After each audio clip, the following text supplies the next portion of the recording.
Hello. Hello, hello. Welcome to the Rent Collective podcast, and we are happy to have you here today, whether you're watching on YouTube or listening on wherever you're listening. And if you're new, too. And if you're new, welcome. Glad to join. Yes. Happy that you're here with us. I don't know what that meant. That would have, yeah. So today we're going to be talking about a bit of a creative business topic. Well, it's a creative business topic, and that is how we are using AI in our business and how you can leverage it in your business. I think you probably know what AI is, but artificial intelligence. Why are you laughing? I just think it's most funny. People probably know. I just think it's funny that you have to clarify. I just want to be clear. Yeah. But how are we leveraging it for our business? Because there are ways you can probably use it. There are probably, well, I know, not probably. Yeah. There are 1,000 ways you can use it that we haven't tried out yet, but we're not going to come to you with things that we're like, we haven't tried this, so we don't know. Yeah, I mean, I feel like it's daily that some new company is coming out with a new, AI version of whatever they're doing and all that kind of stuff. Exactly. So it's like, it's such a fast-moving thing at the moment. Although at the same time, it's been around for a while, so... It just feels like it's suddenly more available. And we're behind this. Yeah, I feel like we're way behind. You're probably like, I've heard this already. And you may have. We just thought some of you I know tune in to hear about how we're doing things in our business and what we're finding is working. And so we thought, okay, we've tried it enough. Yeah. I think that was our thing.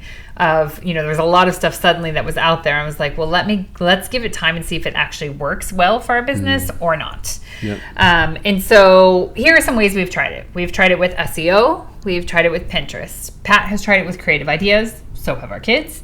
And we've tried it for social media. And so we'll go through each of those things and just give you a little bit of what we've tried and what the results have been so far. Yeah. And then you can do with that what you want. Like, try something that we're going to, like I said, there's things that we're going to mention that things we won't mention we haven't tried. An example being customer service. We haven't put a chatbot on our website yet. I've seen it on others. I've tested it out on other small businesses, and it works great. I just haven't had the time to set it up because I've been focusing on other things. So that would be an example of like another AI type of thing that we have not done yet. Yep. Maybe we will in the future. I don't know. Love to hear from you guys if you've tested that one out. But the first would be SEO. So if you're like, I'm sorry, I'm going to say this, search engine optimization, if you don't know what that is. And I don't say that to you in a condescending way, because there was a point when people would say SEO and I was like, what are you talking about? Yeah. I've dove into it a lot in the past couple of years, and it has made a difference in our business. Because after COVID, our business took a bit of a dip. I was kind of dabbling in it and then have really spent more time on it. So what that means is you go into Google, you type in, I don't know. Well, first of all, too, like SEO, it's not something that you really enjoy doing. I don't. Even though you have been pushing yourself and like diving into all the ins and outs of it, it's not something that really gives you life. No. And so... It gives other people life. Good for you. Absolutely love that. Not for me. So here comes AI that you can do SEO with. And so basically it means, how do you get whatever you're trying to put out there, whether it's a podcast or it is your product you're selling or whatever it may be, how do you get it out there for people to find quicker? Basically, how does it show up when someone Googles something? How is it one of those first page things? Because how often do you go to the second page? Not very often. Yeah. That kind of thing. And so with that, I have used several different tools. And so these are just the ones we've tried. So ChatGPT we've used, and we'll both explain how we've used that one. I have used what is called Tailwind, and that is for scheduling stuff. There's an AI like in that. Yeah, there's like so it's called Ghostwriter within that one. Yeah. I'll go into more of that for social media and for Pinterest. And then there is another one that I've been literally just testing out recently called Insight Factory, and that is for Etsy in particular and Amazon. Amazon Handmade, if you sell on there. It probably could be used for the other Amazon stuff too. I don't know though. Yeah. And for those ones, and when it comes to SEO, what it is doing mainly is you can put in what is the product I'm trying to sell, who am I wanting to sell it to, what are some key things about it. On some of them, you can put, if you already have the product, you can put in the website address and it will pull from the images, from what you already have as a description, and it will rewrite it for you and make sure those keywords are in it. Or like in the Insight Factory, it puts in the keywords that it already knows are trending right now. And so then you have a nice little description there, or a title, or those kind of things. Now, I always have to go in and add to it or take away from it for whatever reason. And it's been with every single AI thing right now. It thinks that our mugs that we sell are handmade. They're not. I think the reason why it's picking that up is because like Pat's artwork is hand done and then it is printed onto a mug. But like you obviously, I wouldn't want to have that in our description and someone get the mug and be like, this is not a handmade mug. It's clear it's not a handmade mug. So you obviously want to use these things to generate the main ideas and then pull in stuff into it. And so again, I want to use an example of where it has worked. And we have had downloadable Valentine's cards and coloring sheets. We had them last Valentine's Day, and this would be the second year that we have done them. Some of it maybe because it's the second year we've done them, so it's had time to get more traction. But I also went in and changed things on those listings, particularly for the coloring sheets. I thought, I'm going to try the AI. I mean, this is what's nice. You can test it on one listing if you want to, and you're not going to kill don't test it maybe on your best-selling thing. So this barely sold last year, to give you guys input on it. It's not a high price ticket item either, so it was like, well, let's see what happens. So I did pull from AI to get the descriptions, the SEO for the tags and stuff on Etsy, and we had way more sales this year on it. That is the only thing I changed. I did put some stuff on Pinterest, which I'll talk about later too, but it was kind of like as I would wake up and there would be all these different sales from Etsy on, and I thought, that's interesting. The AI worked. Yeah. And I didn't have to spend a lot of time on it. You guys, SEO can take a lot of your time if you've not done it yet. It really can. We've hired virtual assistants for it, and they've done great and wonderful and have been really skilled in it too. I just thought, I'm going to test this out and see what happens. You could also have a virtual assistant do something like that too and pull it together too. Mm-hmm. So that is SEO and how it has worked for us. We tried it. The doing AI to write the descriptions with a little bit of changes and that kind of thing added in, and then we've this is just last month with Valentine's Day obviously, and we saw a result.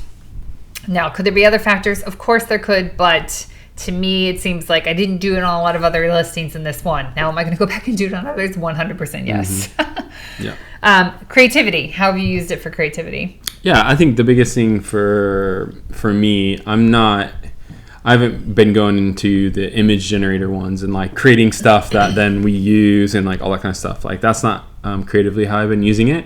I've been using it in a sense of like, okay, I'm in a creative block and I want to think about, I have this idea, but maybe I need to hone it in even more. And so I'll type in my idea and I'll say, give me 5 more examples of this, and it spits it out. And so it kind of helps push me to a next phase of inspiration with it. And I think that that's just been really, really helpful in that, sometimes you can get stuck in a certain way of thinking or a certain idea, or, whatever it is. I think using this for your creativity and generating a bunch of different ideas off of your main idea can really help and push you even further into stuff.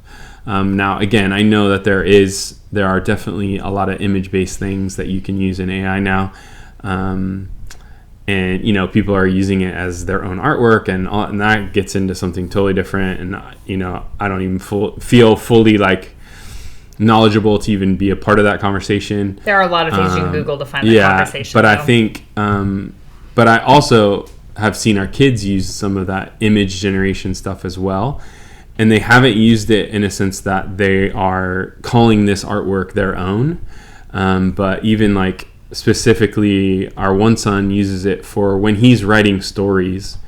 He'll put in certain descriptions of his characters and things like that, and it'll spit out a bunch of different images for him that then he can place in his notebook that help him continue his writing and to push into his writing even more, and it allows him to come back to those images and all that kind of stuff. So it's just he's using it in a unique way to help generate more inspiration for his stories that he's writing, and that's what I think is really, really cool, because then he'll take those images and like go way far beyond that in his own creativity when he's drawing those characters and things like that. He just uses them as a stepping stone.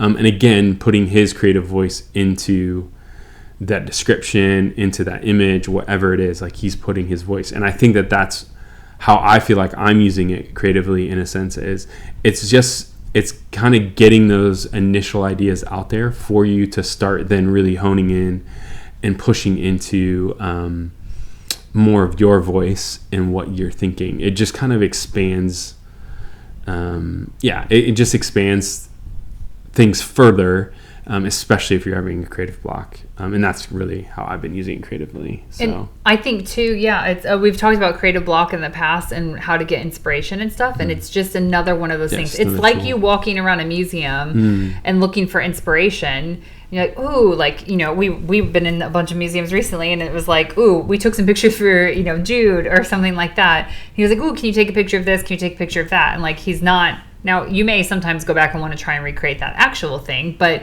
it's usually like pulling the inspiration from all the different places and then putting your own swing on it. And so I think that's what's cool, is like if you're stuck and you don't have the ability to go out and do these different things or go get inspired in different ways, there's an option. Mm-hmm. Yeah.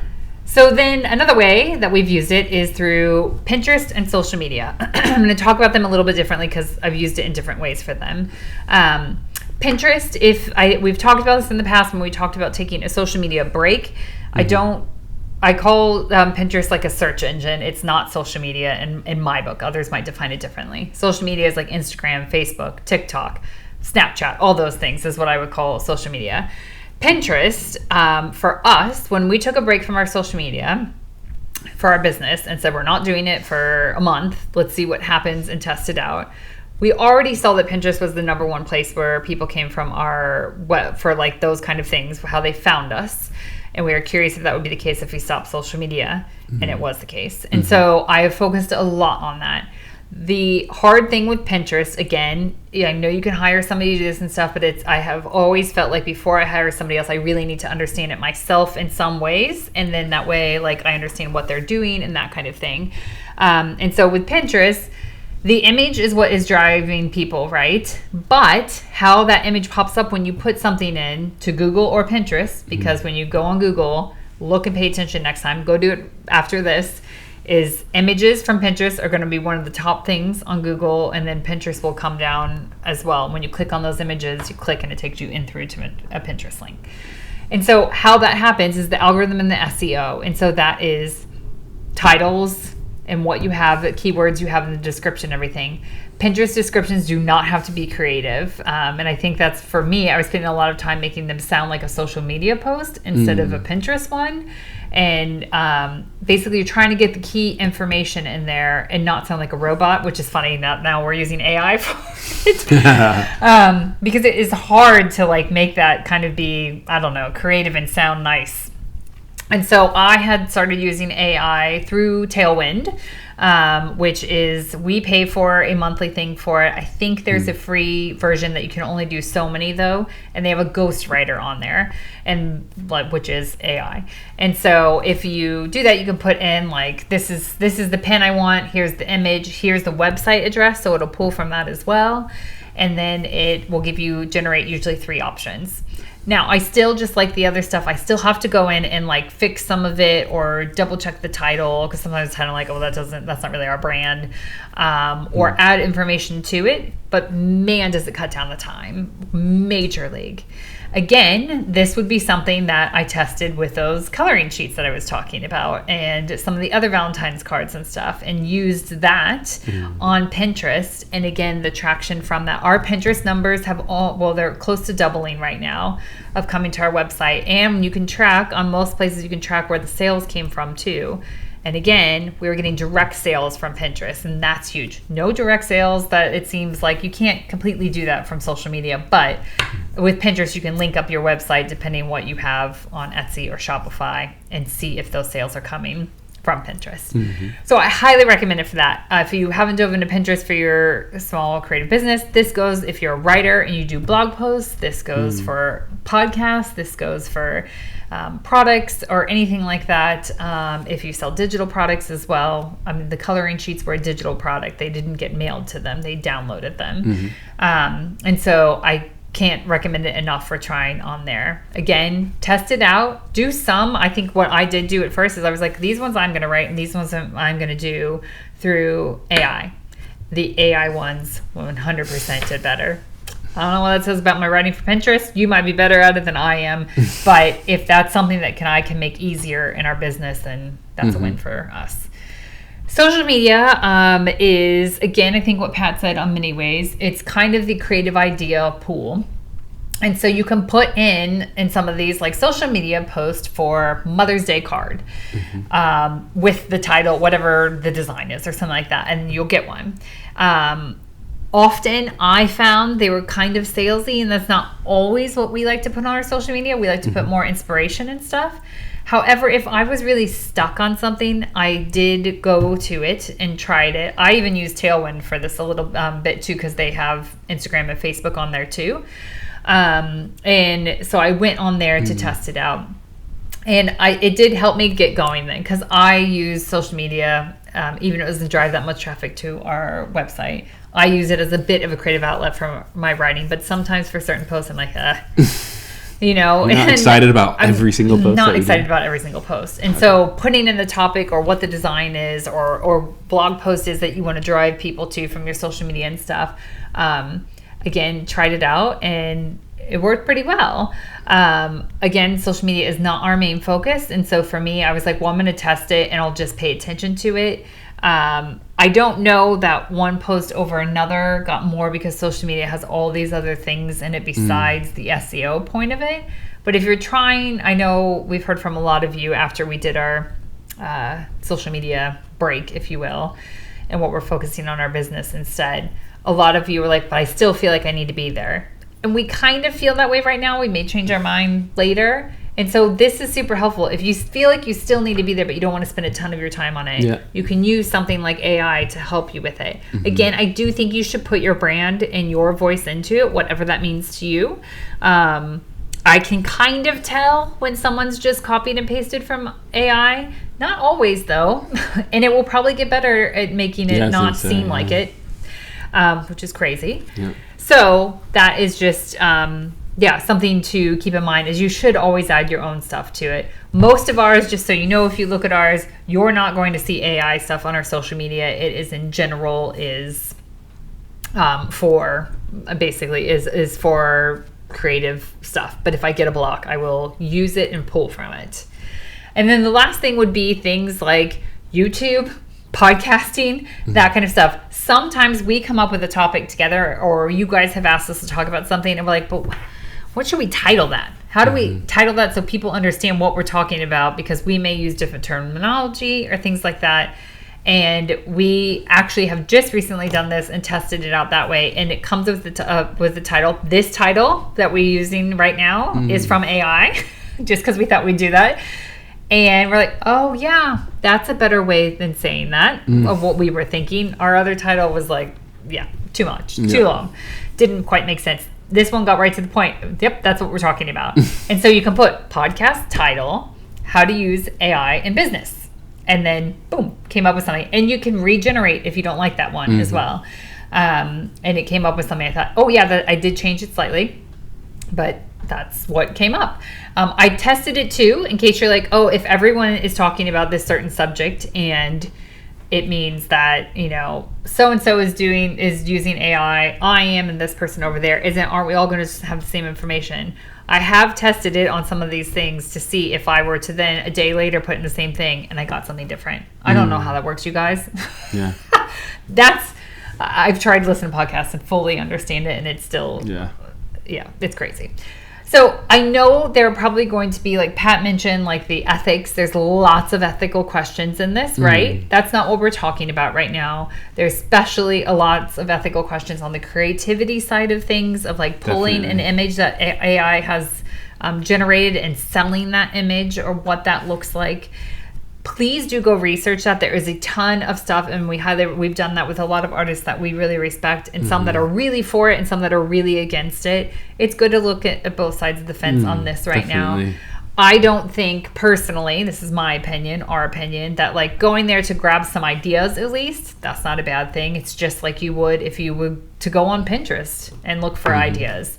It's not that it's, if it helps your business with SEO and everything, please use it. Like, try it, see what comes up. If it makes that you're on Pinterest or social media and it helps you in there and helps your business with areas that maybe were, again, like Pat said, some people love SEO. I mean, I think it's another tool to use, or that you have access to, especially if it's something that you don't enjoy doing, and it just helps speed up the process so you can get to the things that you really love to do, and want to build more in your business. Yeah. So I have so many questions, you guys, that I haven't dove into. I'm so curious, like, how teachers are going to deal with this, and like kids writing essays and university students. Yeah. I studied public relations and marketing and that kind of thing, of like where this all goes with that. And I haven't tested this. Can you just pop in that you want a press release written for this thing? I don't know. Maybe you can. I haven't tried it yet. Like, what does that look like for certain careers?